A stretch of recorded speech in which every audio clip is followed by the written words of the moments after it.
has been, man, this weather has just been wiping me out. Tim, well, we had crazy heat wave since we last the triple digit nutty thing. Even out in the Malibu area where you are, triple digits still. Yes, still, but I should say thank you for coming out for our little documentary shoot over the weekend. It was great to be with you and a camera again. So well, that was good. It was good to see you too. You've been out. You came out here for something that we did. I don't know what it was. But it was nice to get out. We haven't been on a shoot. We haven't been on a shoot together in a long time. So that was in a long time. It's a neat project. Are you going to mention what the project is? It's a neat project. Not going to mention it. Not going to mention it yet. Yeah, I want to get a little further along. Very, very proud of our namey director, who, by the way, is a director that we only know because of this show. Going back some years. But anyway, but it's going to be very exciting when it all comes together. So very, very, very, very, very fun to be on a shoot again. We've had some crazy obits in the last little while. I mean, obviously the Queen, not a motion picture personality per se, but if you watch the movie The Queen, or if you watch The Crown, or she's sort of all over it, right? The subject of many, many, many motion pictures. Yeah, that's certainly true. And look, I like that old Queen. I know that it's all sort of controversial and all of this stuff now, but it never has been for me. And you and I are of an age where we are able to look at the history of empire. In the context of history, but also as a part of a little piece of history that we've lived. If you were born in the 60s, there was a whole lot of empire still out there in the 60s. And true. And we sort of watched as these things sort of worked their way into what they sort of are now, and understood who the Queen was and the way she worked. Not to mention that a whole lot of our media came from there and was shaped around that stuff. All those shows that I used to watch, The Avengers, the one with McGregor, what's his name? Prisoner. Yeah. The Prisoner. Yeah. All those guys were at work for Queen and Country. It was sort of like a thing. It's weird because I would never have imagined being as moved as I was. It's funny because you do have to. I mean, she was an amazing lady, and she never asked to be queen. Well, I mean, wasn't even supposed to be queen. Wasn't supposed to be. It was the furthest thing from her. But there she was, the daughter of the brother of a king who abdicated, and then the daughter of a king who died early. And through those amazing circumstances, it was thrust upon her. And I think that's what everybody looks at, is this 20-something girl who was a mechanic during World War II and rose to the occasion. Yeah, and she wore it well. She wore it well. She did. We also lost Bernard Shaw, who I know is also kind of tangential to the movie business. But I mean, a lot of us grew up watching Bernard Shaw. He was like our Walter Cronkite. He grew CNN, and he was that steady force. And he wasn't just a newsreader. He gave us comfort, especially during that first Iraq war when he's hiding under the table in Baghdad and still reporting in just that calm, measured tone.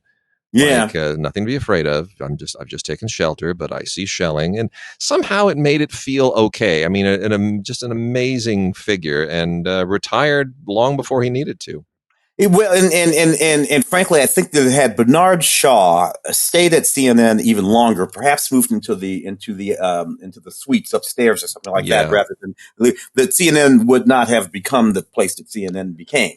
Now, CNN is trying to become a different place, but CNN, the journalism that Bernard Shaw was doing was exactly that, journalism. Yeah. All of this war room, all the wacky crap that's on, frankly, all of them, but That was not the CNN of Bernard Shaw. No, he did the news, and it was wonderful. And when he went away, it's when it started to slip, and a lot of things are going on there now. And he had kind of a Cronkite quality to him, because I remember very well, and we don't do video here, but I'll show you exactly. Whenever they would go to a file story, and they'd come back to Bernard Shaw looking at the video like this. He'd sort of be grabbing his chin in his mouth very, very thoughtfully. Yeah. And then after like a minute, I'm doing it now. Yeah, exactly. After like a minute, after just a second, he collected his thoughts and he would look back into the camera and carry on. But it was just that he was paying attention while we were paying attention, and it was formative for me. It was formative. I gained a whole new appreciation. I teach a lot of journalism classes. I'm teaching a journalism class right now. Bernard Shaw, and all of these periods when these people are sort of like anchors for my class, pun intended. And one of the things that Bernard did, it goes back to Walter and some of the other folks, Eric Severide. They never begun a story as if there wasn't already information. Already things that were true, already things that were understood about what the story was. They started the story with the new information, and then they told you the new information. But they didn't pretend like all the news in the world just happened right that moment. True. And we already they treated America, the news using public as people who were paying attention. And already knew what was going on, understood things that were true, and that all we are doing is bringing you the new information that we have about the subject. That's what Bernard did. And anyway, whatever. I'll be talking about him Tuesday in class. So there you go. Oh well, that'll be a good class. That'll be a good class. We also who else did we lose? We lost Jean-Luc. Jean-Luc and Jean-Luc Godard. And when a lot of people say Jean-Luc and they think about Picard, but this is the first Jean-Luc. And that other Jean-Luc was in some ways, is in some ways a reference to this Jean-Luc. And Godard, who had a really long and prosperous career, a lot of really, really great films early on. And what came to be known as the new wave, the breathless and all of that kind of stuff. But, mostly I think, that all of that new language that he brought in, that we recognize that he and some of those guys brought into cinema, that's all great and wonderful. But mostly what I love about Jean-Luc Godard's life in cinema is that he was always thinking. Yeah. He was always thinking. And the films got more and more sort of esoteric and abstract there toward the end. That was okay with me. None of that bothered me. Old people are reflective. They can't help it. And he's been old for a long, long time. What is he, 91? He was 91, yeah. 91. And apparently very, very ill. I was in Ray's class the other day, and Ray said that it was actually an assisted suicide. Yes, I had not seen reported, but that makes me very sad too. Which is why he was in Switzerland, where that's allowed.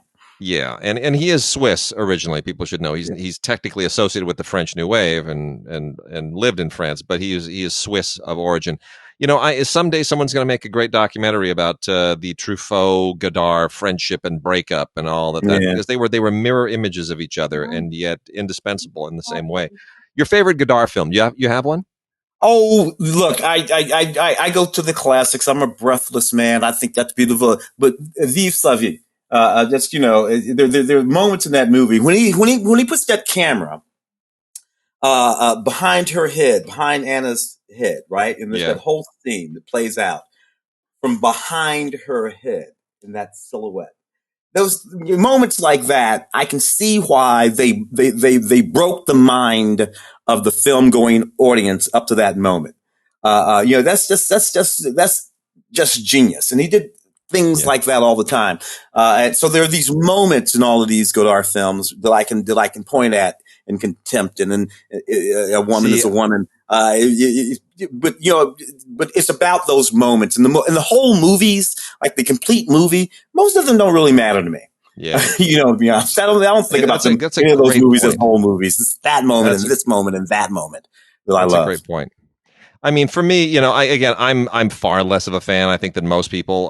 But Contempt is pretty much the peak for me. I really think Contempt is where it all comes together. That's the complete film, and especially because it was filmed at Cinecittà, and because Jack Palance is such a lunatic. I mean, what a weird statistic! Like Jean-Luc Godard once directed Jack Palance. Who knew? Yeah, it's just a very strange thing, but yet somehow appropriate at the same time. Yeah. Well, and then we also lost Irene Pappas, great Greek actress and singer, Zorba the Greek and Z. She was 93. So beautiful. And you know, again, how old was Irene here? 93. 93. So you know, these all the ones we're talking about now, 90 this, 90 that, 90 good long solid runs. And though I you know, look, I hate all of that. I hate the, but something about them having those good long solid runs gives me some sort of solace. I can't. You know, I agree. I agree. And Pappas was involved. She was active right to the very end. I mean, she made not too many years ago a couple of albums with Vangelis, which are just extraordinary and exquisite. I mean, they're you know, it's like some of the greatest classical music of the past 15, 20 years. Amazing stuff. And then we also lost a great jazz musician. Oh, Ramsey. Yeah. Ramsey Lewis, who, you know, aside from being one of the great jazz musicians of his era, he was one of the first jazz guys. I'm in with the in crowd. That's Ramsey.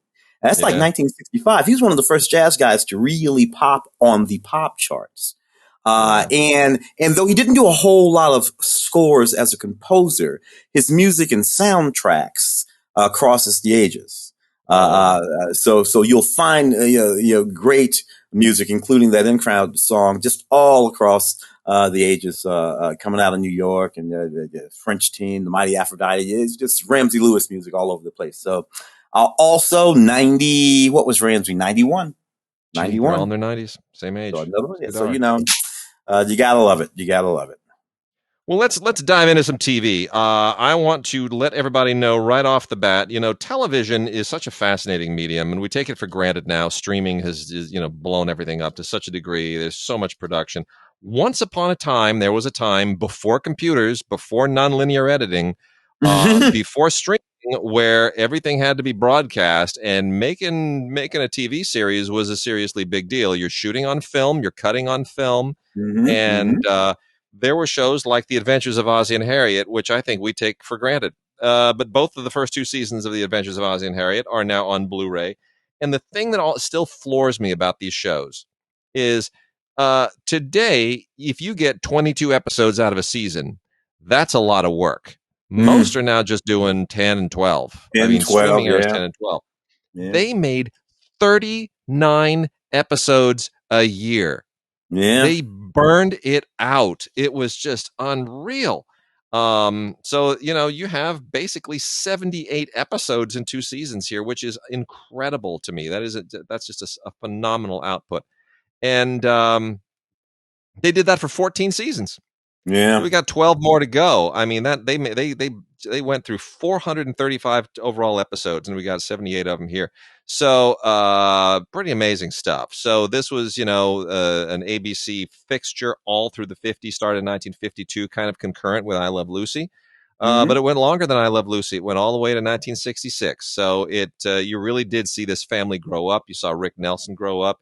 You saw this real life family be very much put kind of in the pre-Osbournes, Kardashian era. Yeah. You had a family kind of put themselves out there, and it is an amazing piece of television history. It's often maligned, I think, a little unfairly, as being this idyllic family that didn't really exist, and sort of perpetuating a myth. But you know what? It's entertainment, and I give them all credit. Ozzie, Harriet, David, Ricky, they really nailed it. It's still a beautiful, beautiful part of television history, and this is with the full cooperation of the Nelson estate. And I watched a few of the first season episodes, a few of the second season episodes, and it's much, much better than I remember it. Yeah, because it's I never watched this show religiously originally. I watched Leave It to Beaver. That was more my show, and the Andy Griffith Show. Those were sort of more my speed. But watching Ozzie and Harriet again, you get something really interesting out of the way that it represents that period in American history, because that's when the Korean War was going on. And so it's there's still war in the backdrop of this show, and I think that explains a lot of its its sensibilities, and it's really quite fascinating to watch. I highly recommend it. Beautiful transfers on DVD too. Excellent. What do we got? Let's see. Let me hit some Warner Brothers stuff here. Got a bunch of Warner series. I'm going to pull them all together because we got some Paramount stuff too. But let's start with Young Sheldon. Young Sheldon, the complete 5th season. Show that I've kind of not totally focused too much on, but you know what? I mean, my mother loves that show. Of course, she loved The Big Bang Theory. Yeah, it's got a little bit of the same vibe, except not quite as, not so comedic. But speaking of comparing families, I mean, there is you can kind of see some of the Ozzie and Harriet DNA in this show as well, to be honest. Oh, sure. Yeah, I mean, it's a 100 episodes in now. I mean, it's kind of amazing that I didn't realize this show was like that deep. But 5 seasons, about 25 episodes, 20 some episodes a season, 100 episodes. They're finally there. And I got to tell you, my mother's responsible for some of that because I'm not sure my mother knows that that's a different show. I think she thinks she's watching the Big Bang series, and sometimes they have these long flashbacks to when Sheldon was a little boy. I'm not sure she knows. No, Mom, this is a whole different show. She's like, Big Bang Theory. I'm like, you mean? And I'm just, yeah, Big Bang Theory with little Sheldon. I'm like, okay. The kid's really good. I mean, the kid is really good. I mean, and for those who don't know, it's the story of a child prodigy, but it's really a coming of age show. I mean, the prodigy part of it is kind of a gimmick. It's the MacGuffin. It's really a coming of age show. It's kind of in that same space as the Wonder Years, except it's not so twee. Like the Wonder Years always hit me as just a little bit too smug and self-satisfied and a little too cute and nostalgic. And this goes for a little bit more of a like if 30 something were 12 something. yeah. Right. So anyway, 22 episodes, 5th season on Blu-ray. Rather solid. Also from Warner Brothers is Mike White's first season of The White Lotus. I think this is a pretty promising show. I'm not totally on board, but I like Mike White. I've always liked Mike White. It takes place in a Hawaiian resort, which I always like a Hawaiian backdrop. Hawaii 5-0, Magnum PI. I'm always good for the Hawaiian backdrop. But it's all about and the White Lotus is the name of the resort for those who don't know. But I think it's been a great move for Steve Zahn, who's kind of in that late stage of his career. Didn't Jennifer Coolidge just win just won an Emmy? Just won an Emmy for this. So good for her. Yeah. She's a neighbor of our dear friend Michael. Oh, really? Yeah. I did not know that. Yeah, that's cool. I guess she lives across the street or something. So she gave a wacky speech, Emmy speech. I won't get into the whole Emmy thing, but she just went bananas. And they tried to play her off, and she started dancing to the music that they were playing to play her off. It was a mess. But whatever. Go Jennifer. No, it's it's got promise. This is an HBO show, and it kind of has those HBO sensibilities to it. So it's really good stuff. Also, from the Warner end of things, we have the 6th and final merciful season of Lucifer. I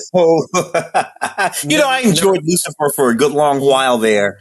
I know you did. I never got it. It just went sideways. Man, this is just a gimmick that just it extended itself far too long. It really did. But actually they killed it, and then a fan base brought it back.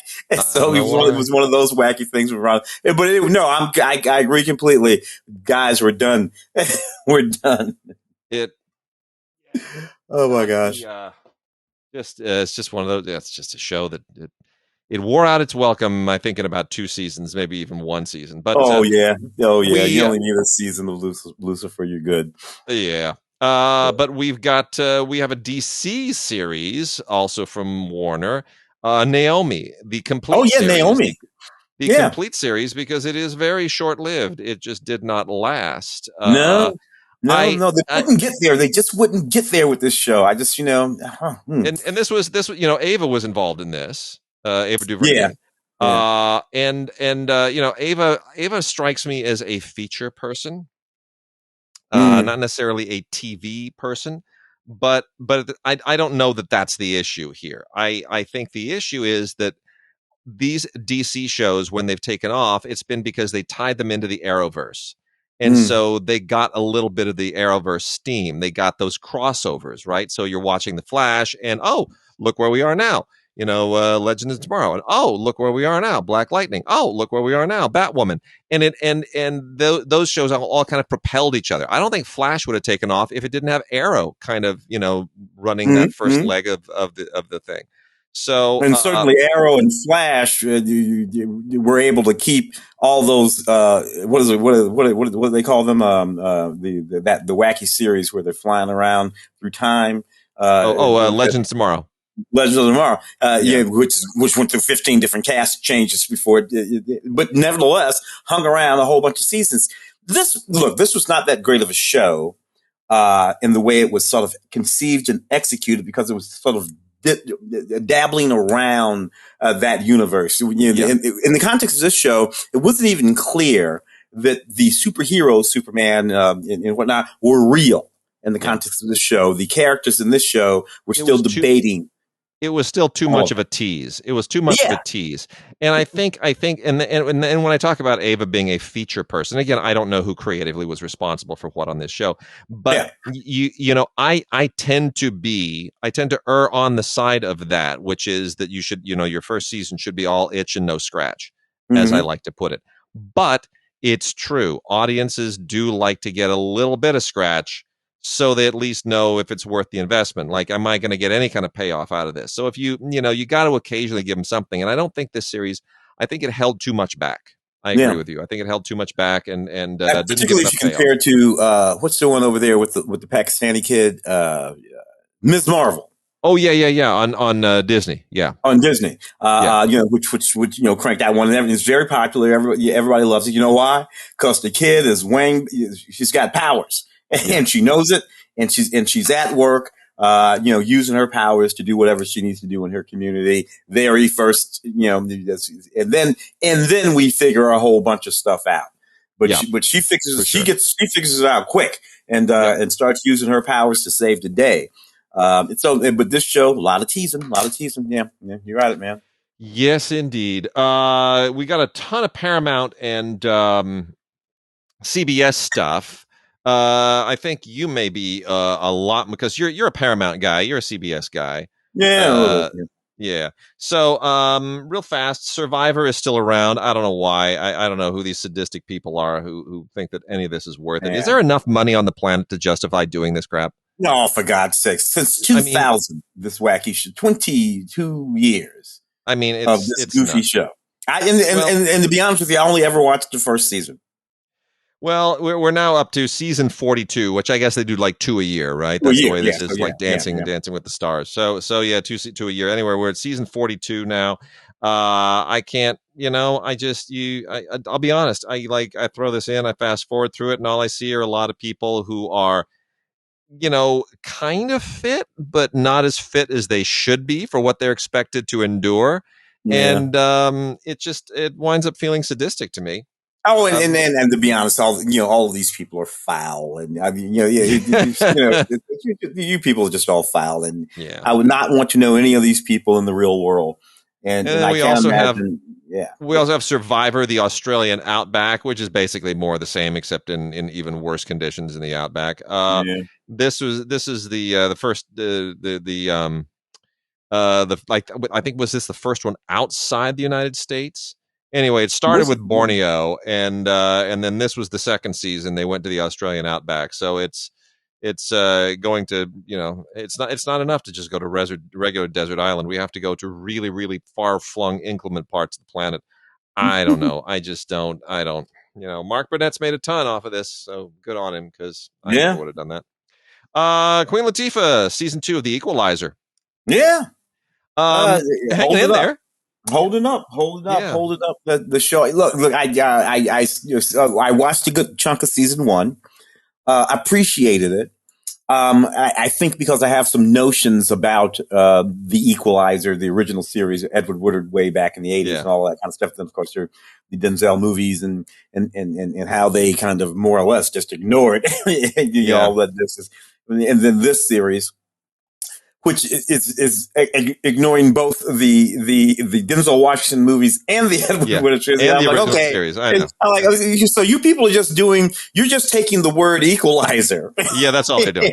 And then doing whatever the hell you want. Yeah, that's exactly. fine. But my palate was all ready for a sort of my guy Edward walking around in that black coat with those black gloves, and just walking up on cats and kind of tell, look, man, you're messing. You put that ad in the paper, and taking care of the shit. And these shows, the movies and the shows for that matter, and this show for that matter, are not that. They are. No. She is an equalizer. She's an ass kicker. Yes, that's all fine, but it's not my guy walking around in that coat. I look at it as like the Green Lantern Corps. You just said she is an equalizer, and to me, that's what it is. It is the Equalizer Corps. They are all part of the Equalizer Corps. I know that's cheating, but that's how I justify it. It's a good way to interpret it. I can't make the same excuse for Jay Hernandez as part of the Magnum PI Corps, though. No, we're at season 4 with that, and Jay is not Tom Selleck. He just isn't. It's his own thing. I have a real issue with this. In fact, let me take you sideways for a second. I guess you just saw the Butch and Sundance TV series announced for Amazon. Did you see that? I did, yeah. Yesterday? So the guy from Top Gun who plays whatever it is, the other the Coyote or whatever the hell his name is, the smart talking guy who can't stop insulting right from the new Top Gun. You know what I'm talking about. He's kind of the new Iceman. That's who he is. That guy and Rajan, that guy from Bridgerton, from Bridgerton. So they are playing Butch and Sundance. Yeah. So I'm looking at this, and my first thought is, okay, Butch Cassidy was a white guy who's the son of British immigrants, born in Utah. I do not know how in 1866 you're going to get away with dapper, dashing, brown-skinned guy playing that. But if you want those two actors in the West, then do that. Write a story. Write a story for them. Why shoehorn that into Butch and Sundance? I don't get that. I've never understood. And if you want to redo Butch and Sundance, go ahead and redo that, but do it in a way that is rational and makes sense. It's square peg round. And it ain't going to involve that brother. It's as dumb as Will Smith playing James West. Yeah. And the Wild Wild West back in 1994, 5, 6, 7, whenever the hell they made that movie. Isn't it also unfair to the actor because you're digging that actor a big hole that they have to dig themselves out of? You got to explain stuff. Look, and of course, way back in the 70s, one of my favorite Sidney Poitier, Harriet Belafonte movies, Buck and the Preacher. Yeah. Which we talked about a couple weeks ago, or a few weeks ago. Talked about it a couple weeks ago. They took a movie, they took a story, and the story was really reflective of things that were going on in America in the 70s, but it was set just after the Civil War. And now you have a reason for these two brothers with their guns and their horses to be roaming through the Old West doing the things that they're doing. And you don't have to tread on any other historical territory. Thank you. Just make your movie. You make your TV show. And to that point, I think there's a great detective show that Jay Hernandez needs to anchor. But calling it Magnum PI is really unfair to him because he's aging in a way now that is taking him away. It's like he's aging differently than Tom Selleck aged. Yeah. And I think it's. I wish Jay Hernandez all the best. I think he's a terrific and he's done fine. He's made a shitload of money making that show. Yeah. So good for him. But the only show that I ever wanted to see, called Magnum PI, would be a show in which Tom Selleck is playing Magnum PI. He's walking around right now on that other show. And does Magnum PI in that show need to be the young guy running around driving the fly. No, he's Magnum. He's Tom, and he's Magnum PI. And then maybe he's got a team, as you say, a core of young detectives running around Hawaii. You know what I'm saying? And there's your Magnum PI. And Tom Selleck is still in it, and he's still the only person they call Magnum. And then you do the rest of your damn TV show. But whatever. Jay's made his money. He's fine. So now to the final season of Belle and the Trial Analysis Corporation. I think this has been a good series. Not a great series. Yeah. But and you know, Michael Weatherly's a solid actor. I mean, you know, solid as can be. I from what I have not seen all of the series. I've watched it intermittently, and I think, you know, there's a kidnapping story here that I think is very, very well done. But this is one of those shows where, and this happens every once in a while, where I feel like the potential finally starts to manifest itself right as they're winding the show down. Which is ironic, yeah, right. It's like the final season, and they're just wrapping it up, and you go, well, wait a minute. I kind of see, like, now this is you're starting to become the show that I thought that you're starting to find yourself finally, and maybe you should just kind of try to go for another 3 or 4 and see if you can't, you know, like wrap it up big. But anyway, solid show. Never quite got great, but certainly good enough. Speaking of Tom Selleck, Blue Bloods. Oh, yeah. There you go. Dude. 12th season. Oh, wow. 12th season. Magnum PI only ran for like 8 or 9, right? Yeah. I mean, he's done this. That's nuts. I mean, this is Tom Selleck's longest running show. That's crazy. That's nuts. But there it is. And he looks the same as he did on Magnum. Yeah, you know, with the mustache. I mean, it's wild. Anyway, yeah. I mean, it's wild. Anyway, it does go. It does go to prove, though, I think, that there is still a core audience, and it's an aging audience, but nevertheless a core audience that loves a good, solid, classic network television series: ABC, CBS, NBC. The shows like Blue Bloods and in the offshoots, of course, all of the Chicago shows.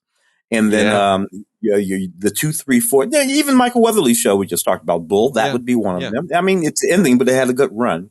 All of these are classic, dramatic network television shows that are solid and have had good runs. And as we talk about how streaming overwhelms everything, the Emmys just the other day, and HBO won a bunch of stuff, and everything. And then you have these shows that don't get nominated. Nobody from Blue Bloods have been nominated for an Emmy in a very, very, very long time. Certainly no one's won an Emmy in a very, very long time. They don't need it. But they don't, you know, but plainly Americans like those shows because they've been watching it, like what you say, 13 years, 12 seasons? Yeah, 12 seasons.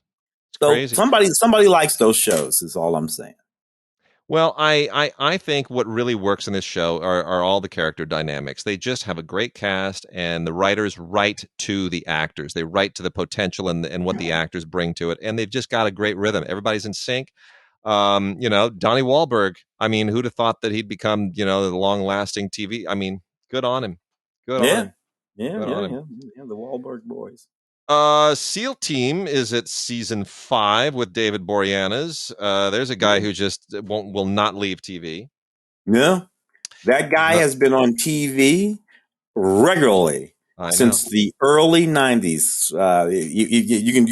You can find him well before he played Angel on Buffy, but he was there, and then he played Angel, and then he was the guy in what's that? That's Bones, right? Bones. Yep. And now how many seasons are we into SEAL Team? We are 5 seasons in, and this thing is going to go for at least another 5. I mean, it just feels like that's where it's headed. It's solid. It's really solid. It's like Blue Bloods. It's kind of in the same vein, right? It sort of does the same thing. You got a great team. You got, you know, great bunch of characters. They're really kind of starting to gel. It's all about the chemistry between them, and I think it's, you know, it's rock solid for network stuff. It's rock solid. Yeah. I think David Boreanaz is fast becoming what was his name? Our Star Trek Enterprise. Scott Bakula. He's the Scott Bakula of his generation. And Scott Bakula was the Robert Conrad of his generation. His generation, yeah, yeah, Baba Black Sheep, and Wild obviously Wild the Wild West. Wild And West. Yeah, look, it was ridiculous. I go to Hawaiian Eye was the original one. I go to the two short-lived Robert Conrad shows, which have never been on DVD, and I keep hoping they will, which are both so short-lived, and I love them both. One was what was it called, where he plays the old boxer, the Duke, set in Chicago, and Larry yes. Manetti, That's way back there. who played Yeah, Rick Robert on Magnum. Conrad. That was his first show. He was Robert Conrad's buddy on the Duke. And then there was the spy thing, a man called something. What was it? He was a spy, and he'd go into the toy store and he'd take the elevator down. It was like very Get Smarty, only without the jokes. Wow. It was so cool, and it lasted like 6 episodes. I was the only person watching it. I remember sitting there as a kid. I thought, this is so cool. It's Robert Conrad, and he's a spy again, just like on Wild Wild West. Nobody else had my nostalgia. I'm a dork. I'm a total dork. A couple of NCISs here. One of which totally, I had no idea. So Tim, these arrive. I'm like, oh, NCIS Los Angeles, season 13, still working it. There you go. Yep. I think Sherman did 2 of those. A show's been a long time when an actor can do your show more than once and play different characters. I know, it's great. Right? Your show's been a long time. That happens every once in a while. I used to. So when Christy was pregnant, we would basically just sit around and watch Law and Order endlessly. There was always a channel that had Law and Order. Right, you can watch like 7 or 8 hours of Law and Order straight. And when you start doing that, and you flip over from Bravo over to NBC or whatever else, and you're watching all the Law and Orders. Eventually, you're like, wait a minute, that's the same guest star as somebody else. You're recycling. Have you forgotten that they don't care? They just don't care. Show up your new character. There you go. But you know what? Chris and LL, they got their chemistry. They got it down. They got the whole partnership thing. This show is a well-oiled, fine-tuned machine. And it's got I think this may be the best of the NCISs that they've had so far. I think it's really cool. Linda Hunt does, phenomenal on this thing. Gerald McCraney. I mean, it's, a lot of really, really solid contributions here. Then I looked deeper in the box and I'm like, NCIS Hawai'i, where did that come from? That's a thing now too. Yeah. But of course they spell it the correct way with the apostrophe. So it's not NCIS Hawai'i, it's NCIS Hawai'i, which is what you're supposed to say if you're going They're being culturally sensitive. They are. So have you seen this? Did you know this existed? No. I didn't either. Let me tell you what NCIS Hawai'i is. It's Hawaii 5-0. It is. It's basically what it is. It's Hawaii 5-0. It's kind of better at Hawaii 5-0 than the new Hawaii 5-0. They got Vanessa in the lead, and whatever. And they're all right. What are you going to do? It's a show they set in Hawaii. They put a bunch of cute people in. A lot of crime in Hawaii, apparently. Well, the thing that's cool here is that this NCIS is stationed at Pearl Harbor.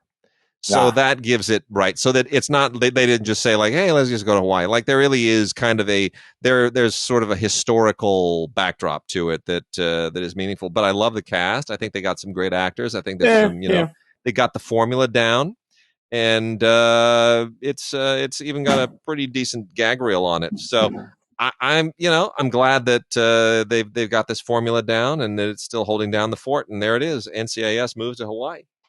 Yeah, it's a whole look. These shows, the NCISs, the Law and Orders, the Chicago shows, they become little institutions, little factories, little ongoing concerns. That frankly, some of these shows have been around so long, they've put people's kids through college, and people have come and gone on those shows, and it's so and it's interesting.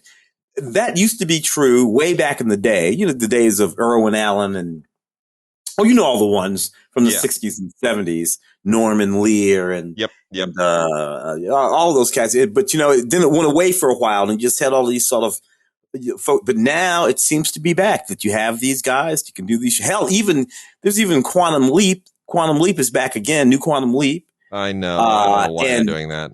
I don't either. And Don Belisario and everybody, right. He's another one. The Don Belisario. Yep. The institutions. Yep. Just nuts, man. Nuts. And then you got Umbrella Academy over there. Yeah. Got that for sure. Let me go dig that out.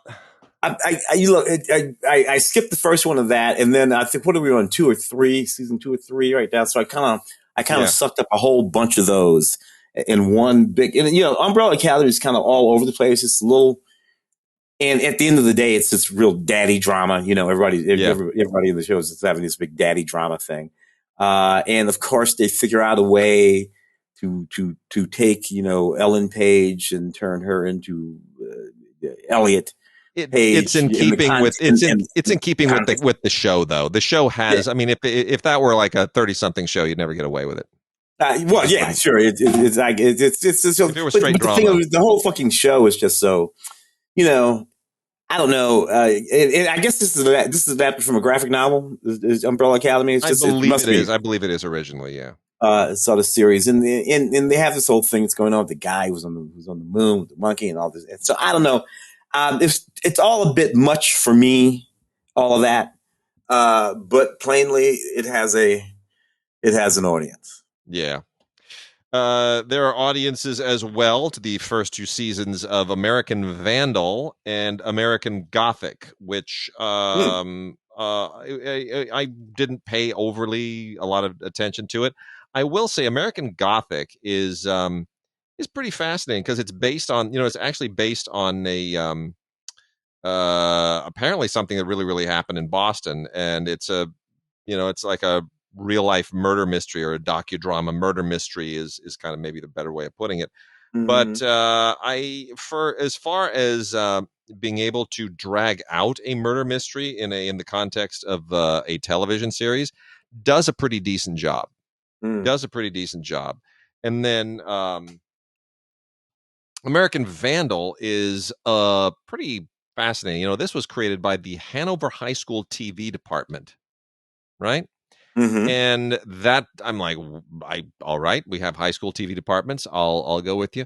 And this all starts about 6 years ago, when at that exact high school they found some 24 cars that had basically like penis images graffitied on them.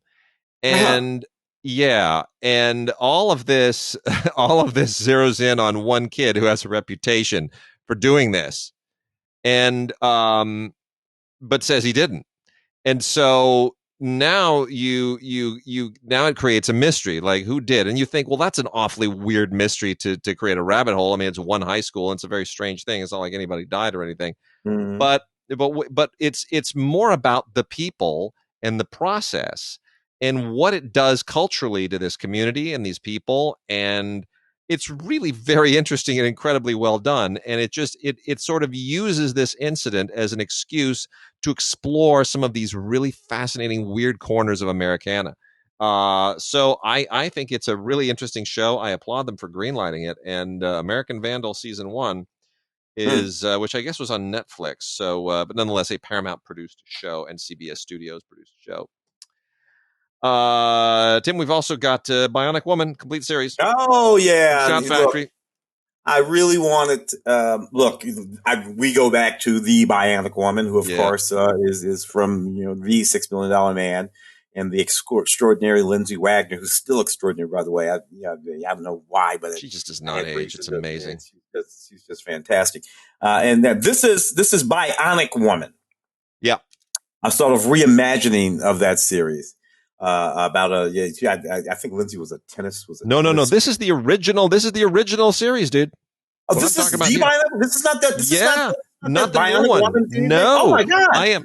I know. This is. I'm telling you. That's let me show you. One with Michelle Ryan and Miguel Ferrer. There it is, right there. Oh my God, that's our series. That's your complete series. Yes. I thought we were talking about this. There was another Bionic Woman series. Yeah, but I know. great. No, I'm so happy. This is Lindsay Wagner in the original Bionic Woman series, the original series. It's finally on Blu-ray. It's been on DVD forever, but it's finally on Blu-ray, and I could not be happier. Lindsay is just magnificent, and I just can't celebrate this enough. Do you remember when this show moved to NBC? That was a big controversial thing. No, I don't remember that. $6 Million Man had already left the air. This is how much of a nerd I am. $6 Million Man was already off the air, and so the only Bionic show they had left was a Bionic Woman. Yeah. And ABC was kind of trying to pivot and go in a new direction, and they basically canceled the Bionic Woman, and NBC picked it up. And I think it wound up on NBC for 2 seasons. I can't remember exactly, but anyway, maybe more. But I mean, this thing ran from 76 to 94. I mean, that's a good long time. And to 84. Yes, 84. Sorry, 84. 84. Yeah, 84. Yeah. And that's I think it was those last 2 or 3 seasons in the 80s that where it was on NBC. And it's interesting because that's when they introduced the dog, the $1 million Maximilian dog. That was an NBC innovation. That was not an ABC innovation. So anyway, it's all good. It's all good. Tons of stuff on here. There are all 3 reunion films that they did after the fact. If you want to get those, new audio commentaries along with the original DVD audio commentary. So there's even more. You have plenty of reasons to upgrade, and there are bonus episodes, the crossover episodes with the $6 Million Man. So when you're with the fembots and Bigfoot and all that stuff, you don't have to go, darn, I got to buy the other box set. No, you're all good. You're all good. Q&A with Lindsay, gag reel. It's all great stuff. So many great actors came through those shows, man. Oh, so good. Actors. So good. That was just the greatest stuff. Let's talk about Outlander for a second. I missed this show kind of at the outset and really kind of caught up with it over time. Because the cast is just so good and they keep showing up in all these other movies and whatnot. Yeah. And I still think the premise is a little bit silly, but yeah. If you get swept back to 1840, whatever the hell, in some sort of thing. It's 1945 to 1700 to 1600. But it's awfully well done. It's awfully well done, for what it is, and it's got some nice little melodramatic, flourishes to it. Outlander season 6 still moving on. Did you watch 1883? That's the Yellowstone prequel, I guess it would be. Yeah. To the Kevin Costner series. Yeah. I haven't seen that one yet. So I've never, Yellowstone, I know is like the most popular show of all time. I know people just love it, and it's Costner being, the patriarch. And I'm trying to explain to people it's bonanza, everybody. We've been there. We've done that. My generation already did that. So I will see that intermittently, and I had no interest in 1883 because I felt like, why? And then people said like, no, it's a self-contained thing. You got to watch it. It's its own thing. Dude, it's hell with Yellowstone. Seriously, this is so beyond what Yellowstone is. And part of it is because it was conceived as a self-contained prequel. It wasn't, okay, now let's exploit Yellowstone and do this series and just, take it in its own direction and get 12 seasons out of it. No, not at all. We're going to do this. We're going to do this as its own limited series. And we're going to bring it to an end. We're going to bring it to an actual emotional conclusion. And wow, is it absolutely phenomenal. This is really amazing. I mean, Taylor Sheridan at his very, very best here. And there's a ton of bonus content that's fantastic. It's really, really super powerful. And such a great cast. Sam Elliott, Tim McGraw, Faith Hill are all at the very best ever. I mean, it's just good stuff. So 1883, even if you don't like Yellowstone, go for it. It's really, really good. Really good. Let's see what else we got here. You got the what do I see? Cobra Kai. Did you be? Yeah. You couldn't have convinced me when they started. Obviously Karate Kid and all that kind of stuff. how deep are we now? How many seasons of the Cobra This is the Kai? this is the 4th season, and we're into the 5th now. And they started. It was like a YouTube thing, if I'm not mistaken. Basically, it was on YouTube YouTube, show. and then it moved over to Netflix, and here we are. It keeps on going. And if it had been on YouTube, it wouldn't have gotten this far. And they have really definitely upped the ante over the years with the production value. It doesn't feel like Karate Kid to me really anymore. I got to be honest. It doesn't. Karate Kid had a certain feel to it. Those movies have a certain feel. This series has a different feel. It may be the same characters. It may be, the same timeline, the same universe, but it's got a different vibe, and it's not quite my vibe, but it's fine. It's good. I guess maybe if I lived in the Valley, I might feel differently about it. It's a thing. It's a thing, people. It's a thing. It is a thing. Legacies, 4th and final season. Watch that. I came to Legacies quite late. That started 2018 or so. Something like that. I came a season or so ago and watched the season before this one and this last season. An impressively produced show. Julie Plec over there, the sort of creator producer of that show, which I think is really, really great. All of these sort of young women. Grabbing a hold of these shows. Vampire Diaries is another one. Vampire Academy is another one. That's the thing. But that's the thing. It's like it's another one of those. It's like okay, Harry Potter meets Monster Squad. Oh yeah, the school. They're the school. They got their demons and monsters and vampires and love interest. It's all like as you said before. This is Beverly Hills 90210 with witches and demons. It's what it is. Chicago Med season 7, more Dick Wolf. Another one. Man, I'll tell you, it's just Dick Wolf, man. That guy just how many hours of television is he collecting residuals from? There's another one. Oh my gosh, it's unbelievable. Yeah, but all the Chicago shows cannot complain. They keep some people very near and dear to me gainfully employed and well paid. Chicago Hope. Sherman did 2 of those too, but Chicago Hope goes all the way back to 90, maybe 90. I've lost 92, something like that. That's almost 30 years, Chicago Hope. Gosh. So Chicago shows for almost 30 years. Well, that's a lot of people in the city of Chicago who are working. And I can't complain about that. You worked with your homie over on who did your movie, Jason Begay. Jason who's Chicago PD. Yeah. Yeah, no, he shows up on all these shows, but boy, I'll tell you, Chicago Med is solid. Oliver Platt, they always get some aging movie star to kind of anchor the thing with some gravitas, and then they surround them with a lot of beautiful young people, and they do that here too. And does it transcend any of those medical shows that we're all so familiar with, from whatever? From Medical Center to ER to a few great ones, St. Elsewhere. It's pretty much the same drill. But the territory has been covered. Yes, it has.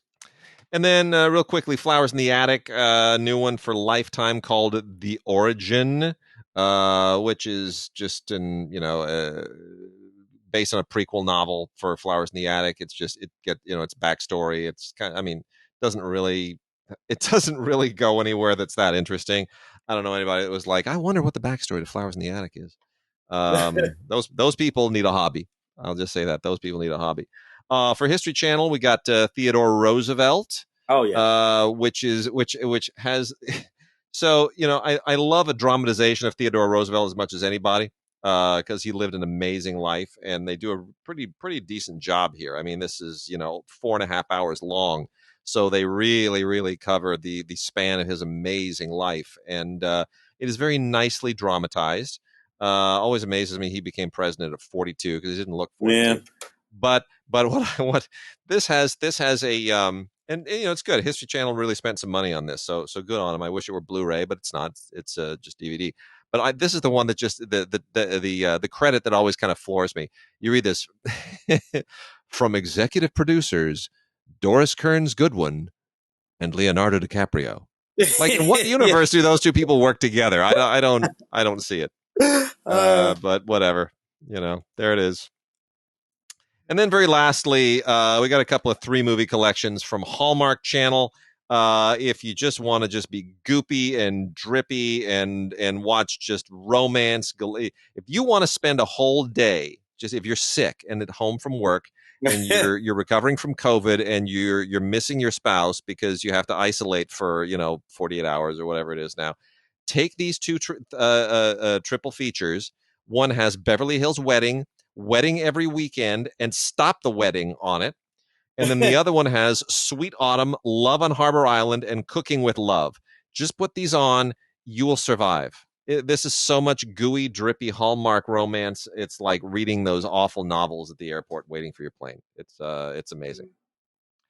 4K or what do we move to next? Let's go to some Criterion, man. Oh, yeah. Only because I see Blowout there. For sure, and I'm dying to know what's with the De Palma film. So, what do we got here that's new from Blowout? Well, hang on a second. New film there, Sound of Metal, and that score, and I also that Scorsese World Cinema Project. Desperate to talk about those. Yes. So hang on a second. I just knocked everything over. So let me organize this stuff again. Hold on. Vamp for a second, Tim. I'm not even going to push pause. Like Mark used to be, don't stop the recording. No, vamp for a second about why you love Blowout. De Palma. Here's the thing about Blowout. Aside from being the kind of movie that you wouldn't expect John Travolta to be in, it's definitely the kind of movie you wouldn't expect John Lithgow to be in, and both of them are in this movie. And it's one of those early John Travolta movies that sort of proved that John, coming off of what was that show, with the warthogs or whatever the hell they were, Welcome Back, Kotter. It was one of the movies that John used to prove that he was a for real actor. Blowout, and he did. He didn't have to dance. Or any of that kind of stuff. He could just act in the movie. It's also a movie that I think Nancy Allen, who I don't know why Nancy Allen's impact as an actress. She's always thought of being sort of like a B movie actress. She's not. No, Nancy Allen's not a B movie actress. Nancy Allen is a wonderful actress and always was. Yeah. And then here you just got your classic De Palma going on. But John Travolta used Blowout to prove that he was a for real actor. Not just a kid from a sitcom and not just a guy, pretty boy dancing in a white suit, but he was an actor. And that's what Blowout was. Well, there's a wonderful essay on here by our LAFCA colleague, Michael Schragow, and the original New Yorker review by Pauline Kael, which kind of bookend this perfectly. This is a 4K. This is a Criterion 4K, which absolutely, the Criterion does the best 4Ks, especially when they get to the old elements, the film elements. Yeah. Looks beautiful. I mean, it's absolutely spectacular, especially that amazing opening shot, that circular opening shot that is just so impressive. What I love about this movie is that it's basically riffing on Hitchcock and Antonioni at the same time. Right. It's a Blow Up plus, any number of Hitchcock films. And it's so smart. It's just so smart. It also includes the 1967 De Palma feature Murder a la Mode on here. So you get a great bonus with that. And you get an interview with Brian De Palma that was conducted by Noah Baumbach. And I know what it's like to talk to Brian De Palma because the interviews book, if you ever go and you find, Brian De Palma interviews, mine is one of those that is featured in that book. So I had a great sit down with De Palma at one point, and he is a fascinating guy to talk to. I mean, he's so smart and so just forthcoming. And there's a great interview with Garrett Brown, who was the Steadicam operator that dealt with all the Steadicam shots here. And this is like early Steadicam days, This is 1981, right after Kubrick kind of pioneered everything with The Shining. So you're still exploring that new technology. It's great stuff, really great stuff. Sound of Metal, which is a pretty recent film, gets a Criterion treatment here. I don't remember what you thought of The Sound of Metal. We didn't. I deeply appreciated that film. This is the Riz Ahmed film from Darius Martyr about the heavy metal drummer who goes deaf. And has to sort of deal with all of that, and I forget who the guy was. I think Paul Racy, nominated for the Academy Award, as his the guy who was helping him, Joe, the guy that was helping him come Yeah. into the deaf world. It was just a whole kind of thing. Matthew O'Meara. I appreciated this film quite a lot, actually. Probably a little bit overrated, but this film and then the very next year, the film Coda, both happened to True. deal with the hearing. I thought that was the most important thing about it. Yeah, I agree. Bringing that world to the fore and making it be something that all of us started thinking about. Look, man, I got to tell you, it hadn't been something that I had thought about since those Helen Keller movies from 25 and 30 years ago. Yeah. And those two movies back to back, suddenly it was a thing that we were all thinking about again. And in a really good performance from Riz, who I also think got nominated from that. Yes, he did, and I mean the sound design in this thing is very impressive. I think the story, is a little threadbare. This is also a 4K, and a fantastic execution on the 4K. Story's a little threadbare for me. It's a little too meandering, but I mean, again, it's kind of a European vibe. But the character work, the sound design, the central idea, I thought really just superbly executed. We've also got a couple of older films. The semi-older film is Exotica. Adam Goyan's, Adam, yeah. This was right at the beginning of his best period, right after The Adjuster and right before The Sweet Hereafter. And Exotica was, I think, kind of a little bit maligned. This is back when he was really indulging in that hyper non-linear editing thing, right? The story's kind of the linearity of the story is chopped up all over the place. You never really know where in the linear timeline you are. And it doesn't really matter. I think there's a lot of great stuff in this thing. It's hard to explain what the plot is. It's about grief. It's about a man. All his films are about grief. They kind of are, aren't they? It involves a stripper, and her role in all of this kind of changes as the film goes on, and you begin to understand things that might seem prurient or a little bit salacious early on, which become not at all that by the end. It's a really interesting psychological journey, and I was really happy to see Criterion pick this one up. There's a conversation on here between Goyan and Sarah Polley, believe it or not, who's become a great filmmaker in her own right. I was going to say, gave us, Mia Kushner and Sarah Polley, as the actress. She has a film right now, Sarah, that people are talking about. What is it? For Women Talking or something like that? Yep. It's a new one. It's going to be on our awards calendar, I'm sure. And then Henri-Georges Clouzot's Le Corbeau is out on a new Blu-ray. This was out on DVD long before. This is from 1943. This is one of those great French films from the early Clouzot period, right before the new wave took off. And there were only a handful of those French directors that from the 40s who really kind of continued to be productive even into the new wave period and maintained their reputations. This, like many other films of the period, like Children of Paradise, was made during and under Nazi occupation, made in 1943. And how they made this film is just really kind of astonishing. The Vichy government, of course, did not approve of it.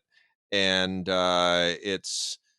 the symbolism in this thing. Le Corbeau, the word means raven, by the way.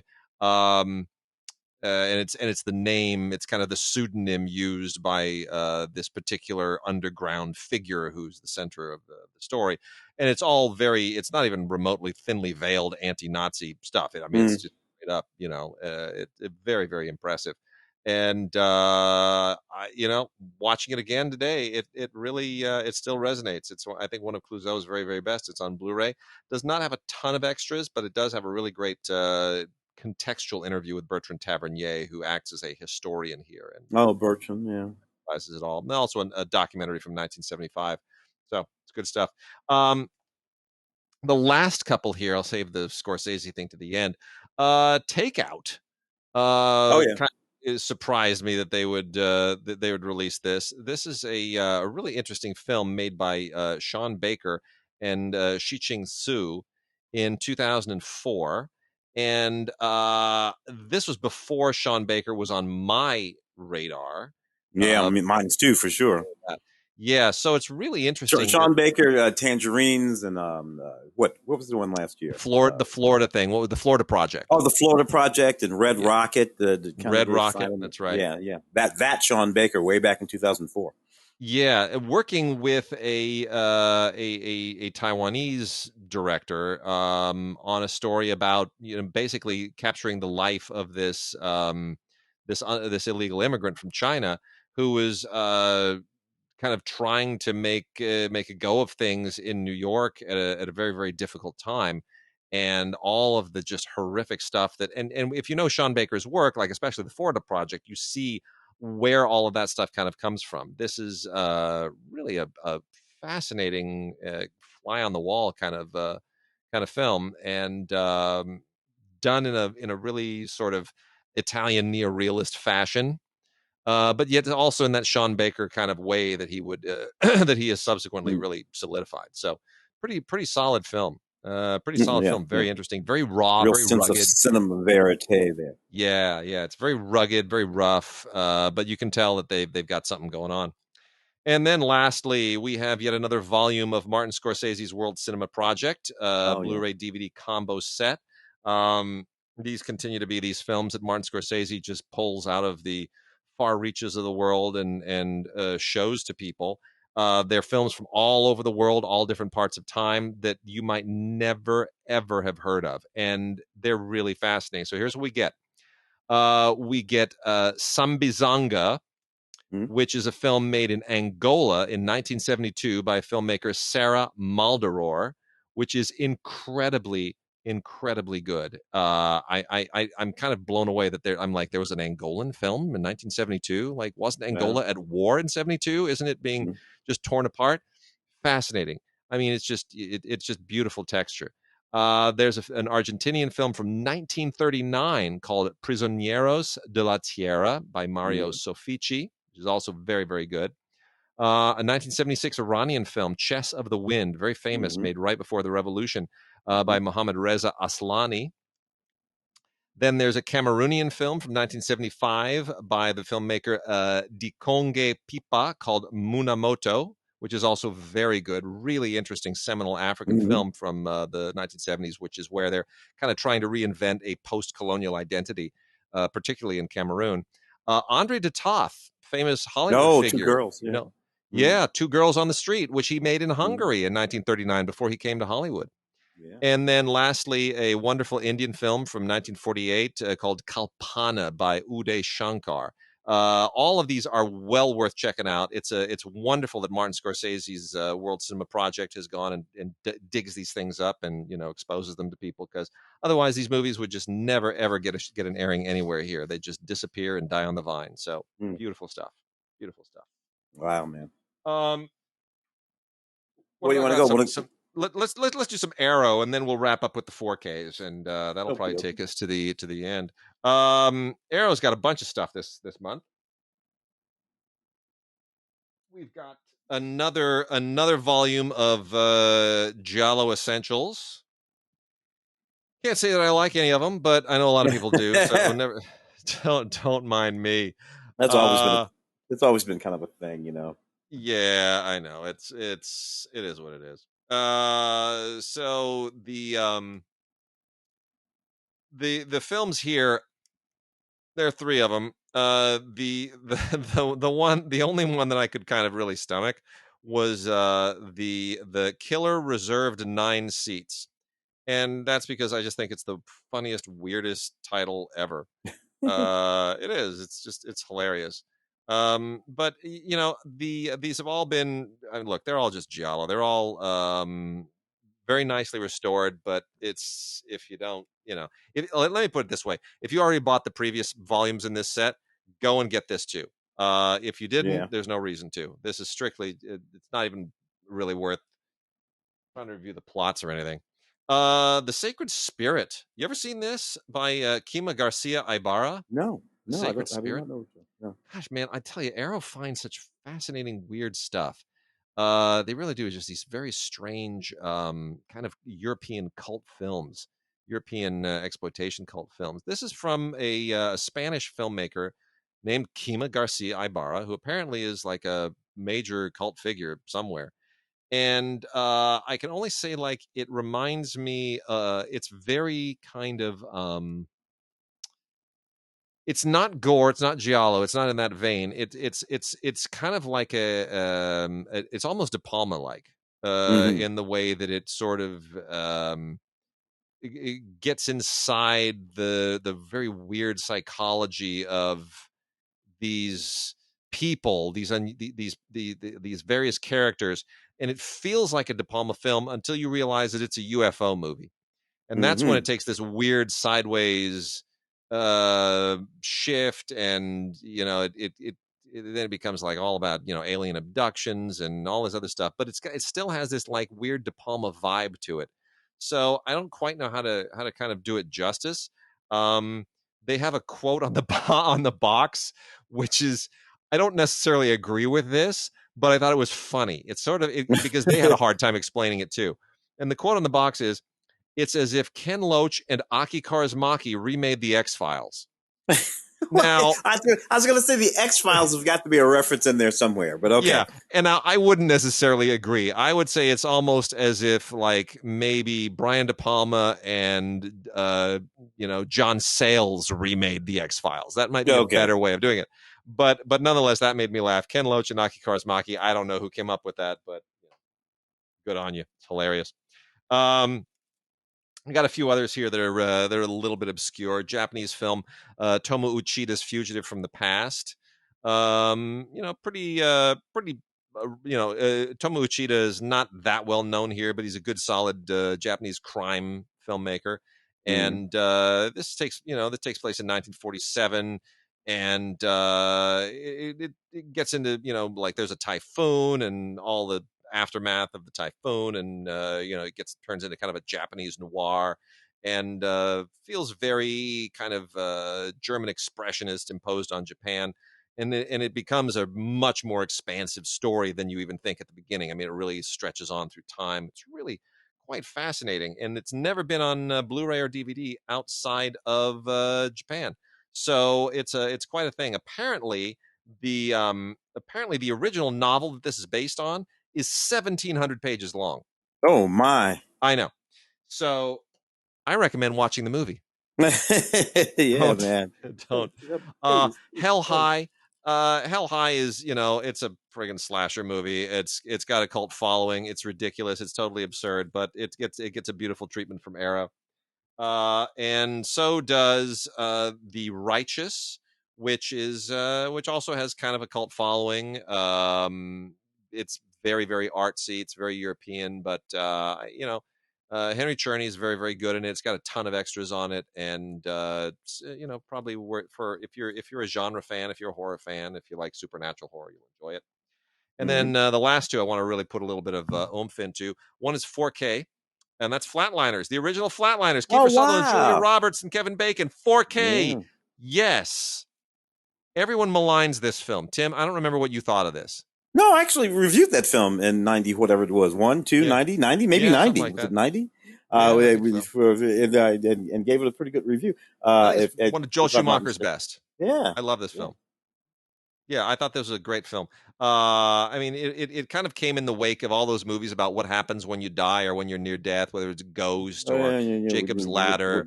What dreams may come, all that, yeah. Yeah, and they were all either scripted or co-scripted by Bruce Joel Rubin at some point. Anyway, this I just think this is really, really cool. And in watching it again, I had forgotten, Joel Schumacher just directs the hell out of this, but it's also really shot well because Jan de Bont was the DP. Oh, really? Well, there you go. Yeah. I'd forgotten. Jan, of course, went on to make the big crazy movies, the Twisters and the Speeds and all that. Yeah. Well, 4K is born for this transfer. It's all those harsh contrasts and the harsh, fluorescent lights and the way this thing is shot. It just really, really pops. It's beautiful in 4K. Really, really worth checking out. And so is the sound design. It's fantastic. Really good. HDR is first rate. And then lastly, on Blu-ray, two Running Out of Time films by Johnny To. Johnny To has kind of picked up the gangster baton and carried it on much longer than John Woo ever did. and he's making some great films. And Running Out of Time 1 and 2 are just absolutely terrific. Both of them are here together on one set. If you're a fan of Johnny Toes and a fan especially of these particular films, you got to see it. Frank Jeng does the audio commentaries on here. Pretty good. I mean, I think he misses a few things, but that's because I'm a nerd. But nonetheless, really, really great stuff. Lau Ching-wan and Andy Lau, great. Andy Lau is, not his best, but this might be Lau Ching-wan's best work ever. Better than any of his other stuff. Let's do the 4Ks. The 4K. The Kid. Is that the old Bruce Willis movie that they're talking about, or are they talking about Chaplin? No. This is the Ethan Hawke, Dane DeHaan movie. Oh, okay. I was wondering because there are a lot of them. There's a lot of them. Yeah. I mean, I was thinking about Bruce, and when I saw that, it popped into my head. It might be that. No, in fact, yeah.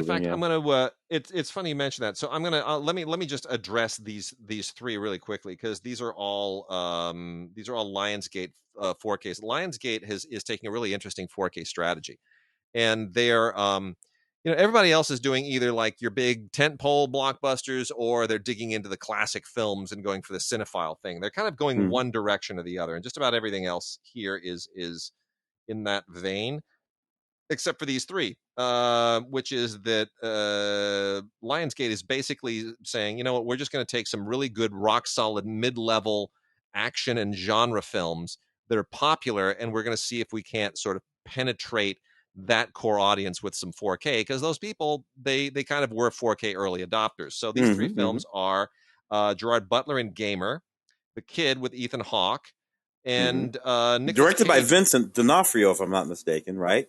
Did Vincent D'Onofrio direct The Kid? I think he did. He sure did. You're right. He did. I'd forgotten that. Yes, he did. He did a good job. I mean, it's solid. It's solid. I mean, it doesn't transcend the Western. Chris Pratt is terrific in it. Really, really good.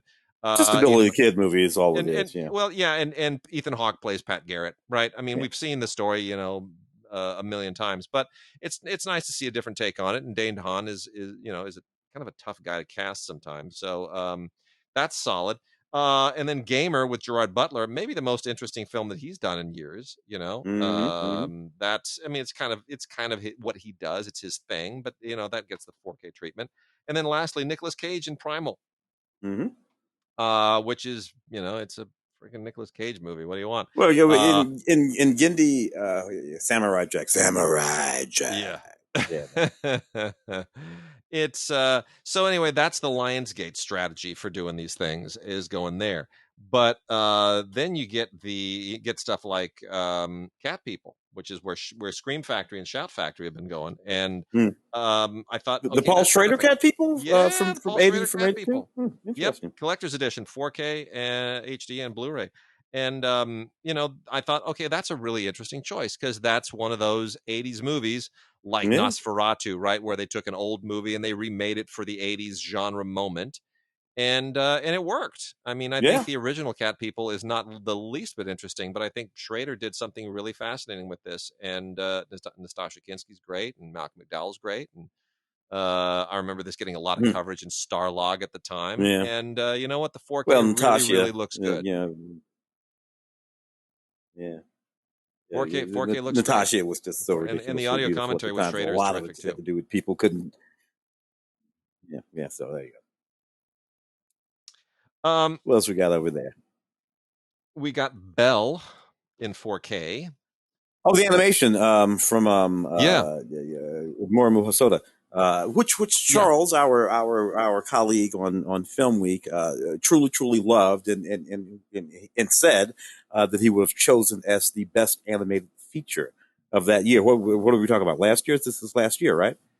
Yeah, it was just last year. Yeah, I mean, it's basically an anime Beauty and the Beast, but it's a wonderful movie, and I wish they'd come out with this earlier, because it came out in a really nice Blu-ray set just a few months ago, and now they're coming out with like a 4K UHD, and a lot of people are going to be a little bit upset that they've got to double dip or switch up, but it's kind of worth it. It really is. Hosoda does beautiful animation work, and the added resolution, it makes a difference. It really does. The cell work just really pops. It's beautiful.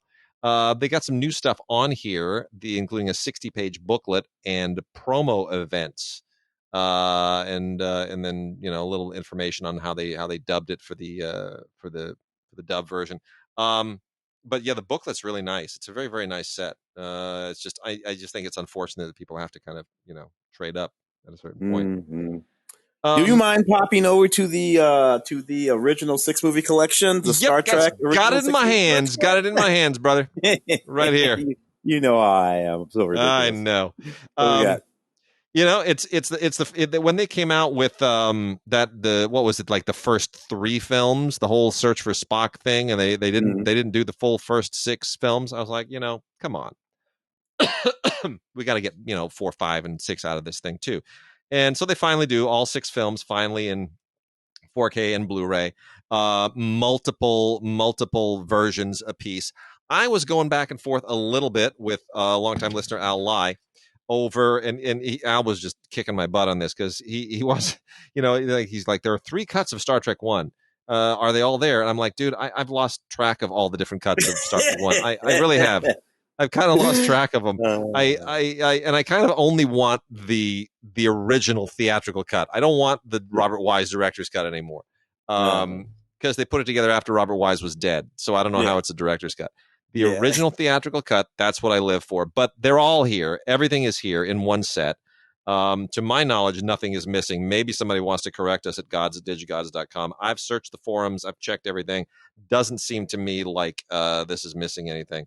But it's great. They're all the first 6 films, and I don't, I'm mixed on a lot of these, but I really love 1, and I love 5. I'm pretty okay about 6. 2, I'm not a fan of, but I understand why people are. 3, I think is terrible. 4 just makes me want to cry. I think it's so goofy. But they all have a following.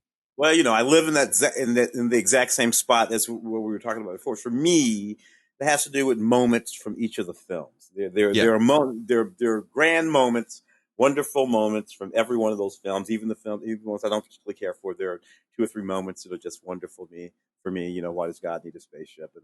And let them die. And right. And I just work my way through like that. And what film is it from? I don't know. but it's a beautiful moment, and I love it. Yeah. Spock in the giant sunglass case. I love that. So it was a good run. That when that cast came back, I mean, that was a cast of a TV series that ran 3 seasons, and they came back and made 6 movies.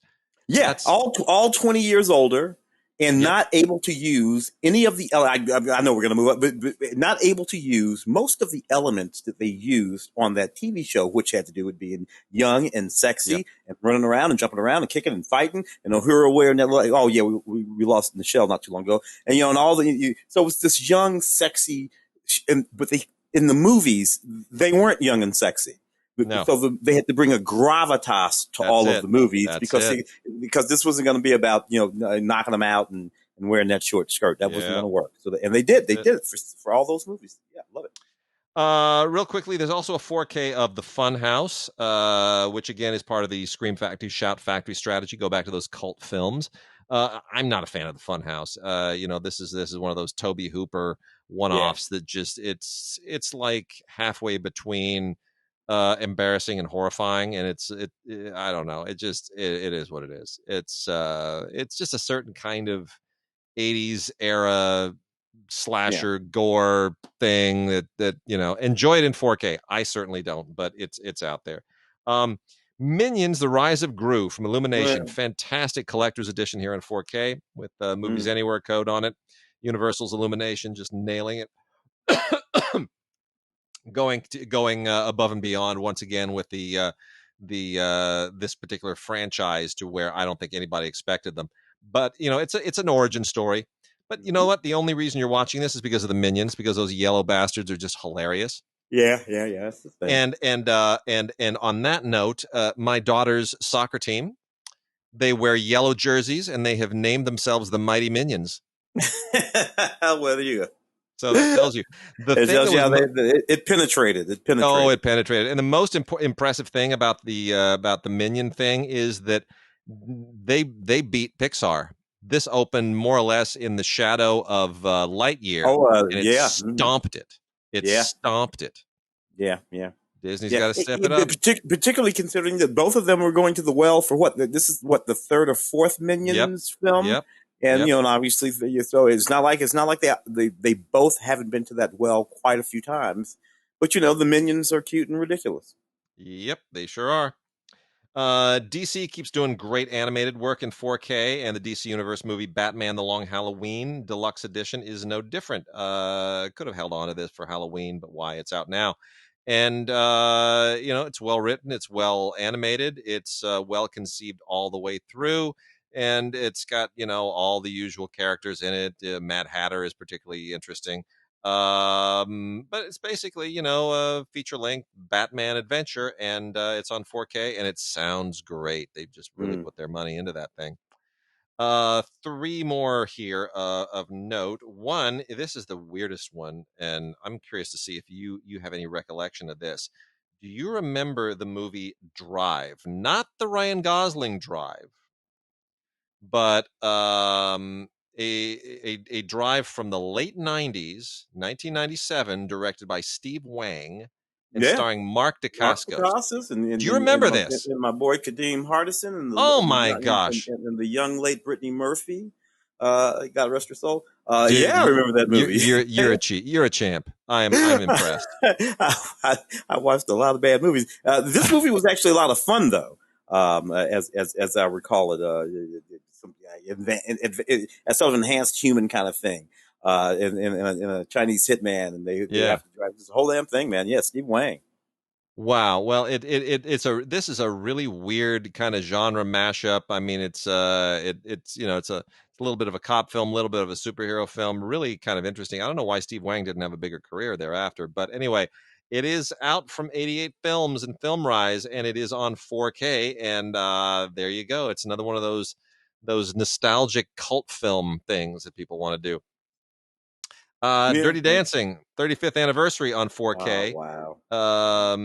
You know what? Don't put baby in a corner. That's all I'm saying. I still don't understand why this movie was so popular, but I don't know. I mean, truly, why was this movie such a big hit? What do you think? There was a nostalgia thing going on for things related to the 50s and the 80s.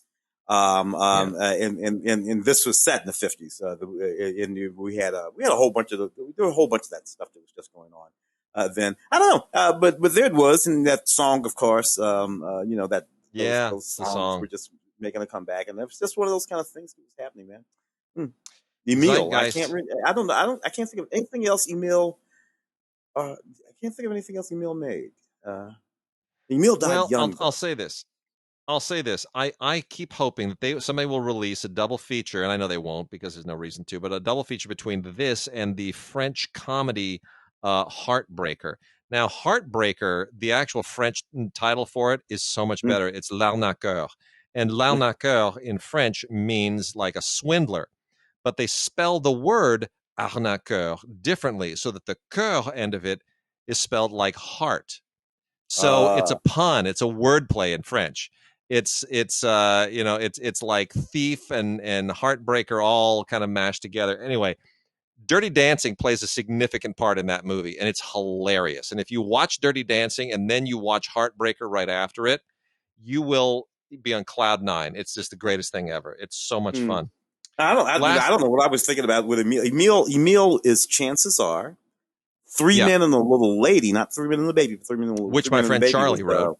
Yeah. About that. Yeah. And he also directed Sister Act.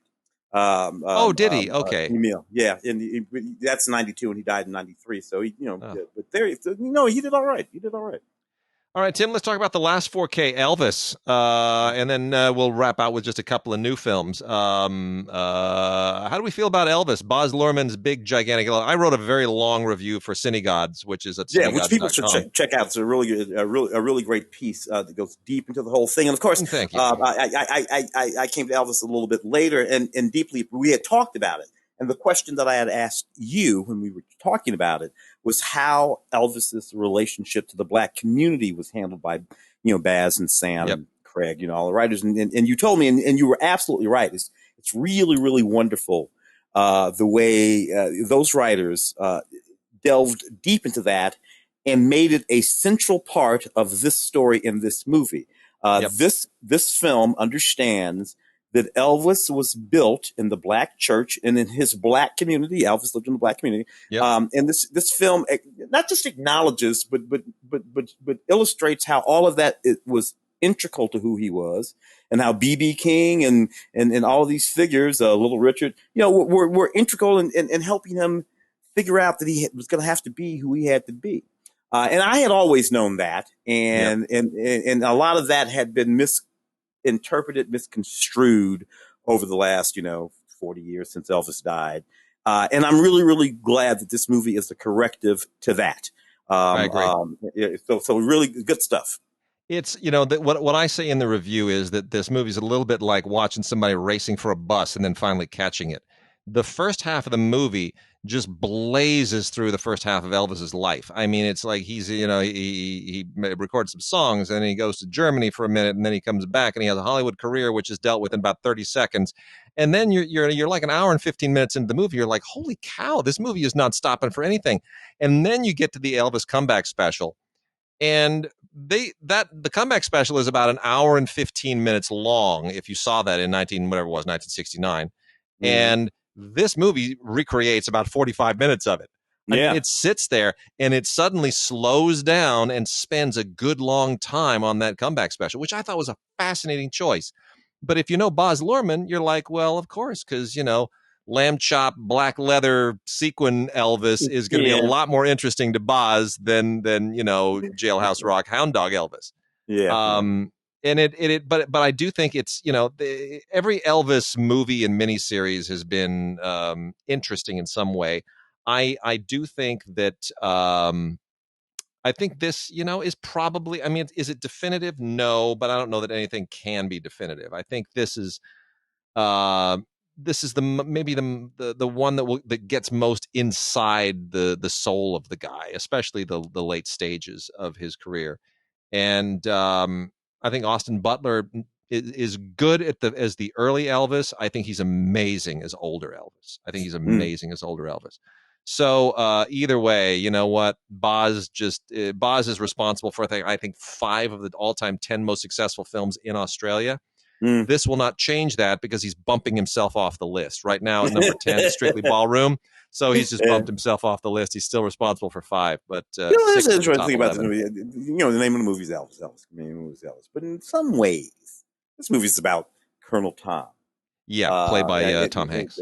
Tom Hanks, and in that particularly affected sort of way. But of course, it's one of those situations where if you go look up Colonel Tom, and he's all over YouTube. You can find Colonel Tom. He didn't shy away from cameras. Very strange man. I think Dutch descent, if I'm not mistaken. He was Dutch or something like that. And he had a very strange way of speaking, and he was fairly old when he met Elvis, and all of that's very odd. And you're watching this movie, and you can't help but notice all of that, and it requires quite a affected performance on the part of Hanks. And of course, the movie is mostly told in a voiceover from Colonel Tom's perspective about him and Elvis. So in some ways, I think if there's anything about the movie, it's the title. It probably ought not to have been called Elvis. I think somebody told me somewhere along the line it was called Elvis and Me, or maybe that's a whole different movie. But Colonel Tom is the thing that sort of dominates this movie, despite Austin's really great performance. Yeah, we got. I agree, and it's on 4K, and it's got Movies Anywhere code, and you're gonna. It's a wowzer. I mean, for if you've got a great home theater system, audio, picture, big TV, the whole thing, man, this will stretch the whole system to the max. It's loaded with extras and everything else. It's beautiful. Few new movies really quickly to get to here. Murder at Yellowstone City is a really, really solid Western. I mean, we were talking about 1883 earlier. This isn't 1883 territory, but I mean, it's really, really solid. It's very interesting. It's a noir, basically, set in Yellowstone City in Western times, and it's interesting the way that it's kind of a whodunit, but it's really more of a noir. And noirs that are set in the West, I think, and there used to be a few of those back in the 60s too.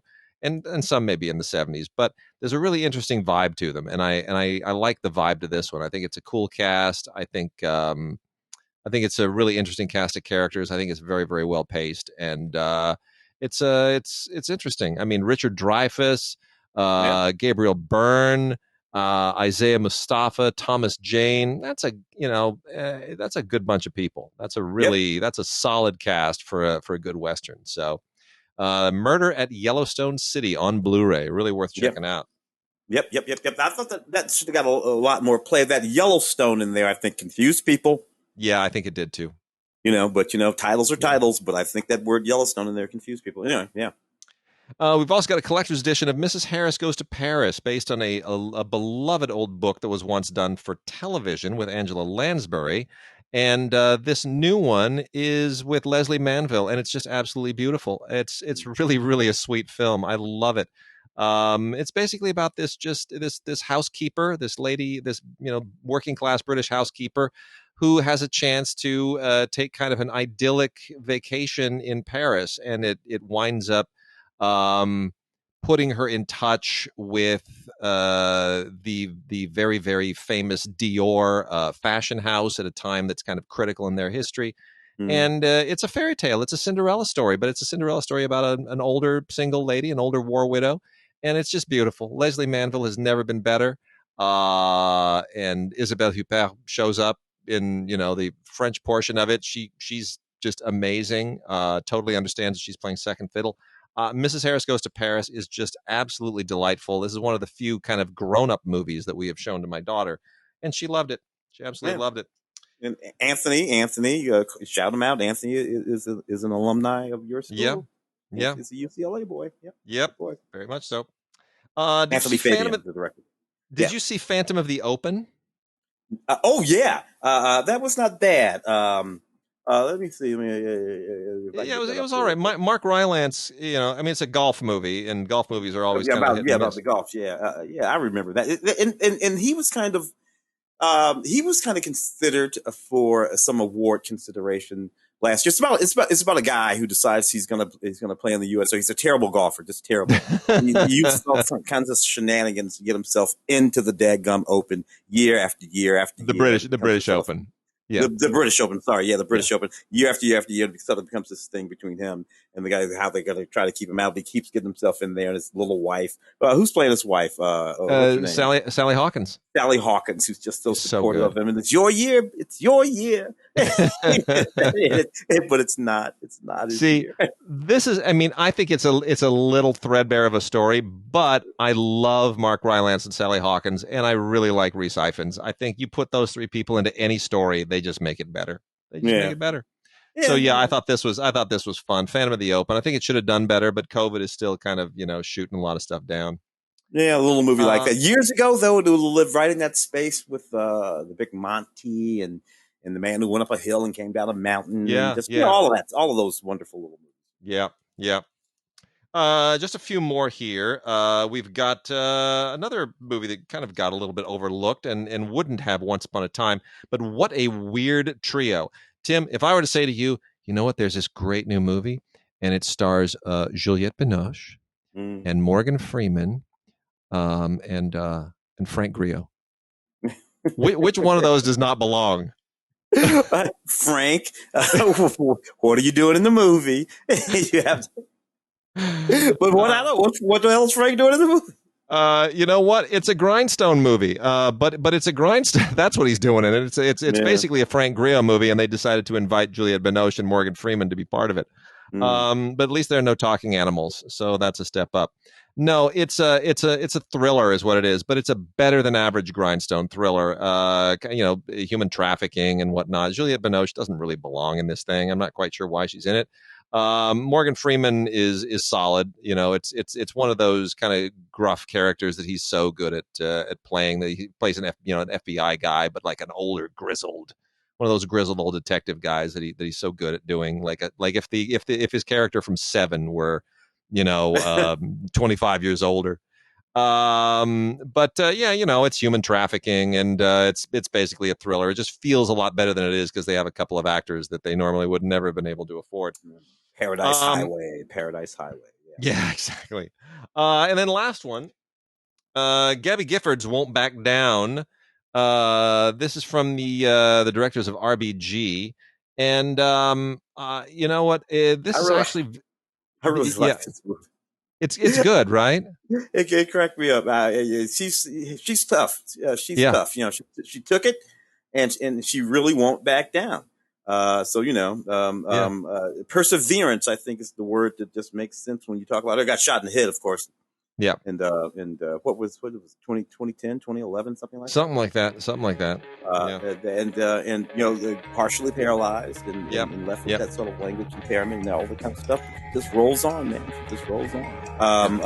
So anyway, a neat movie with a lot of interesting people. But at the center of it, it's her. And these are the same folks who did that wonderful doc on Ruth Bader Ginsburg, RBG, Notorious RBG, or something like that. And people should, you know, and the thing is that, you know, as with RBG, it's very easy to go like, oh, it's, you know, it's going to be a partisan documentary, but it's not really. Nothing about this is partisan. I mean, this is a lady who was in the wrong place at the wrong time, got shot in the head, and she's just strong, and she makes an amazing comeback. Yeah, and that's what it's about. It's about her perseverance, and it could be anybody, and it would still be a wonderful movie in that context. Yep, very good. All right, with that we are done, and we'll be back soon. We still have our other podcast thing with Mark that we are working on fine tuning. Stay tuned. We'll be sending out more information on that as that slowly takes shape and becomes a reality. But otherwise, be well, and hopefully everybody has a wonderful fall.